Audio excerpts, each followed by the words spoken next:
Road തകർന്നു. അറ്റകുറ്റപ്പണി നടത്താതെ പൊതുമരാമത്ത് അധികൃതർ. മലപ്പുറം, കോഴിക്കോട് ജില്ലകളെ ബന്ധിപ്പിക്കുന്നതും കക്കാടംപൊയിൽ ടൂറിസം കേന്ദ്രത്തിലേക്ക് എളുപ്പത്തിലെത്താൻ കഴിയുന്നതുമായ നിലമ്പൂർ നായാടംപൊയിൽ മലയോര റോഡാണ് തകർന്നു കിടക്കുന്നത്.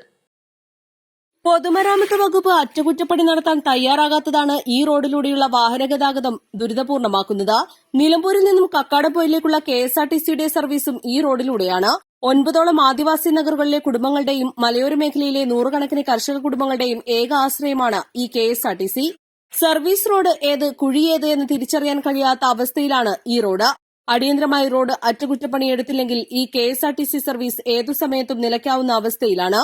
ഈ റോഡിലൂടെ സർവീസ് നടത്തുന്ന വാഹനങ്ങളുടെ ലീഫുകൾ ഉൾപ്പെടെ പൊട്ടുന്നത് നിത്യസംഭവമാണ്.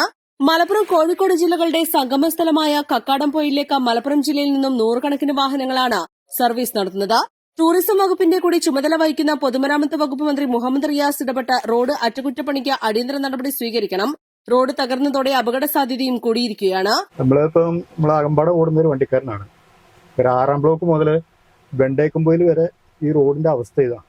വളരെ കുണ്ടും കുഴിയായിട്ട് കിടക്കുക. പിന്നെ നമ്മൾ ഈ പ്രദേശവാസികൾ ഓട്ടം വിളിക്കുമ്പോൾ നമ്മൾ ഈ പ്രദേശത്തുള്ള ആളായതുകൊണ്ട് പോരാതിരിക്കാനായിട്ട് പറ്റുകയില്ല. അതാണ് ഇപ്പോഴത്തെ അവസ്ഥ. ഓരോ കുണ്ടും കുഴിയും ആയിട്ട് ഒരു കുഴിയിൽ നിന്ന് ഒരു കുഴിയിലോട്ട് അങ്ങനെ ചാടിക്കൊണ്ടിരിക്കുകയാണ്. അപ്പോൾ തൽക്കാലം ഒരു കുഴി അടയ്ക്കാൻ വെച്ചാൽ കോറി വേസ്റ്റെങ്കിലും ഇട്ടിട്ട് കുഴിയൊന്ന് അടയ്ക്കുകയാണെങ്കിൽ നല്ലതായിരിക്കും എന്നുള്ളതാണ് നമ്മുടെ ഒരു അഭിപ്രായം. റോഡ് കിലോമീറ്റർ ഒരു 6 കിലോമീറ്ററോളം ഇത്രയും മോശം തന്നെയാണ്.